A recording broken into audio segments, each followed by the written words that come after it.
Hi, I'm Tommy Moore from the Bartitsu Lab, and in this particular video we're going to look at the use of harite, or the use of slaps.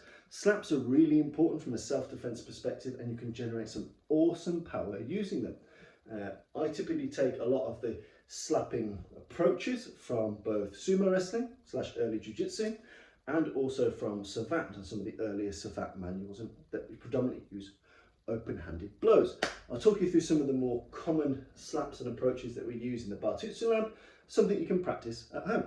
So the first of the slaps that I recommend is the contracted arm slap. So if you've just watched the hook video, it's very similar. So again, we're making sure there's a relatively decent compression in the arm. I'm keeping this L shape here. I'm using the hard bit of the palm, so this base here. I'm not using this fleshy bit or where these kind of soft, kind of underneath the knuckle bones are. These are rubbish. I'm using this hard bit here.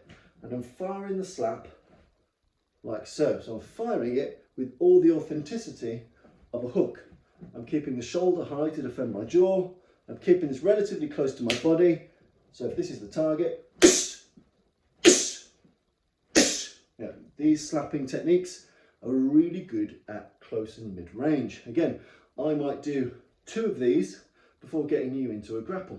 To a throw, I might use 2 of these before I turn you and do a hedakajimi. Using slaps is really important. It's really good for your hands. Again, it keeps your hands nice and safe. It's a relatively low risk maneuver, but importantly, don't wussy out on your slaps. You see so many people, slaps sound great against pads and against bags. They make it really good wallop.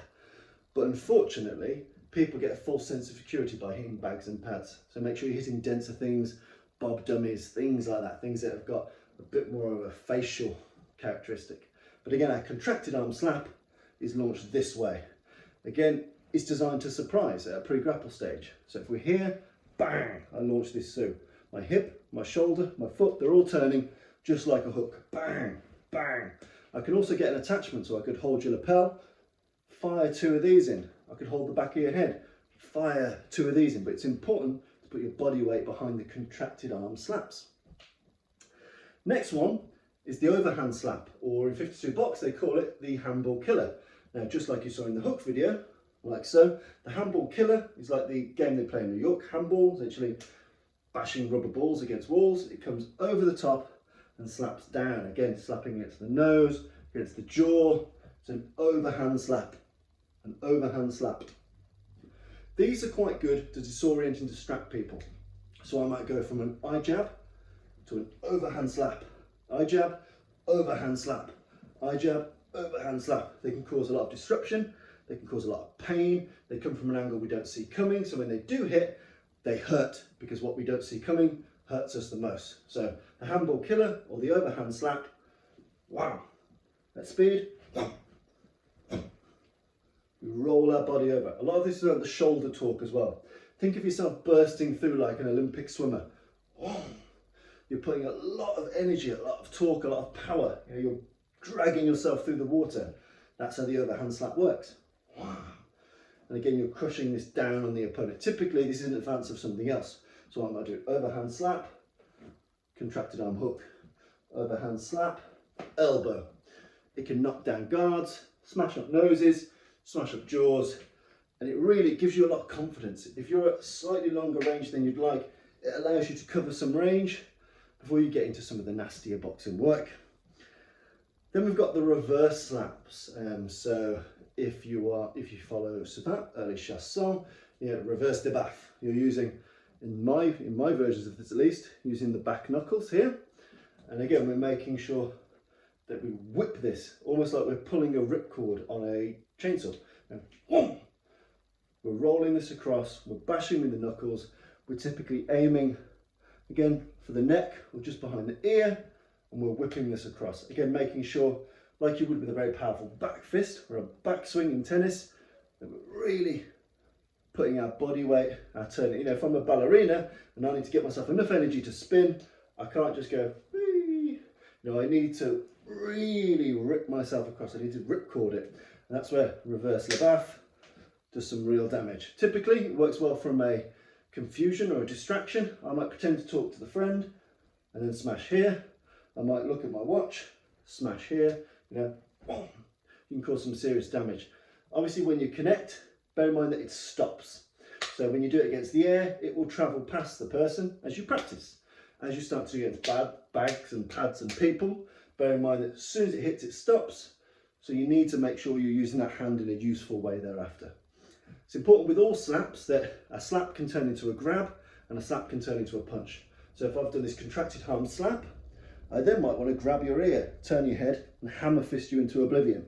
I've got that opportunity to grab because my hand's open. So that's another benefit, another virtue of the slap. Bang, grab, bang, grab. Anything I do with my open hands allows me to grab, throw, rip, tear, otherwise cause carnage. We've got the power slap. Now the power slap essentially uses a cupped hand, and a bit like the Charlemagne hook, from here we keep a relatively straight arm. You keep a cupped hand and typically we're aiming again along the ear, but you can cause some serious damage anywhere along this jawbone. So again, this is a longer, straighter arm shot, but we're treating this like a baseball bat. It comes in, so there. So our body fires it off, the arm's relatively straight, the hand's cupped, and it comes out of nowhere. This is best used with a kick, a distraction, a parry. It's a big, circular, but still scientific crushing slap. And again, you can cause some serious power and serious damage with these power slaps if you make sure that the arm stays straight, but we're still whipping the hips, the toes and the shoulders. Boom! We're turning ourselves with that power slap. Now there's a nodowa. So a nodowa in sumo wrestling is a throat push or a throat slap. So again, using the webbing of the hand, and essentially we're getting into the habit of firing slaps that go forward. It's not quite a push, you know, it's not like a sukidashi where they're smashing forward to push people out the ring. We're essentially slapping this shot in. So again, using this webbed hand here. So we're doing a kind of forward, almost throw-like slap. I quite like this. It's very surprising. It comes out of nowhere. It's nearly always targeted at the neck. Sometimes you can get it under the nose. But again, we're doing like a ball throw here. Bam! So the nodowa. You know, we're putting these kind of half slap, half push blows into the neck. Boom, boom, boom, boom, boom, boom. And again, these work great to set up a punch.